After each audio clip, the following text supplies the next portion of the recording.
सबसे पहले स्टार्ट करते हैं इंट्रोडक्शन से कि रिकॉम्बिनेंट डीएनए टेक्नोलॉजी क्या है। The technique through which we join the DNA molecules together from two different sources.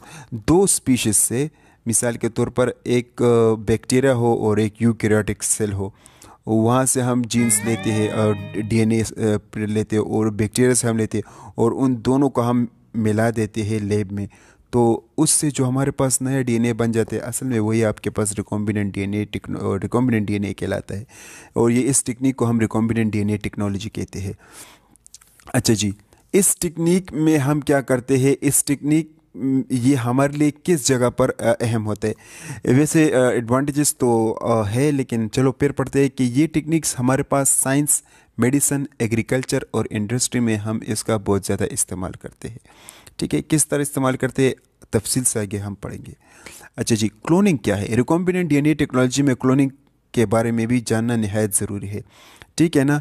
तो रिकॉम्बिनेंट डीएनए टेक्नोलॉजी में हम ज़्यादातर क्लोनिंग के हवाले से बात करते हैं।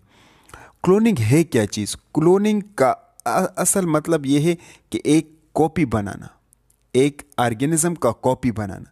एक ऑर्गेनिज्म है, मिसाल के तौर पर यहाँ पर मैंने डायग्राम दिया है डोली शीप का, से ये आप देख सकते हैं, ये आपके पास डोली शीप है से। तो इसी तरह हमने एक दूसरा शीप भी देखिए प्रोड्यूस किया है।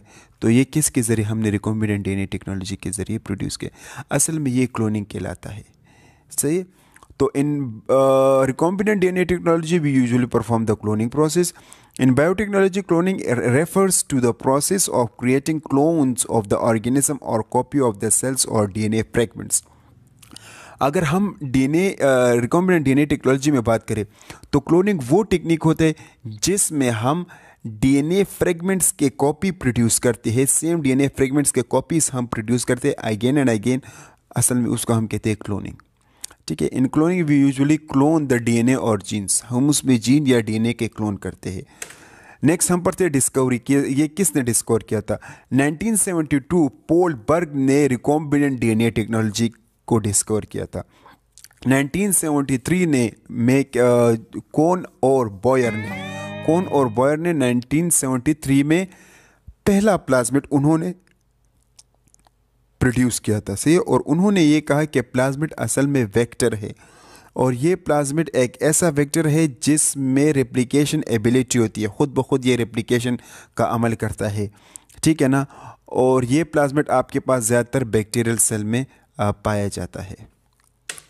अच्छा, ये एक छोटा सा डायग्राम है जो कि समझना निहायत ज़रूरी है कि असल में क्या होता है। से जहाँ तक कि हमने पढ़ा कि हमें एक दो सेल्स चाहिए। ये आपके पास एक बैक्टीरियल सेल है और ये आपके पास एक मिसाल, ये आपके पास यूकैरियोटिक सेल है। यूकैरियोटिक सेल में मिसाल के तौर पर आपको एक जीन्स चाहिए, ग्रोथ हार्मोन्स के जीन्स चाहिए आपको, और वो यहाँ पर अवेलेबल है। तो इस डीएनए में जो है वो आपके पास क्या होता है, इस डीएनए में आपके पास ह्यूमन ग्रोथ जीन्स होते हैं। और इस सेल्स में आपके पास क्या होता है, इस सेल में आपके पास वेक्टर होता है।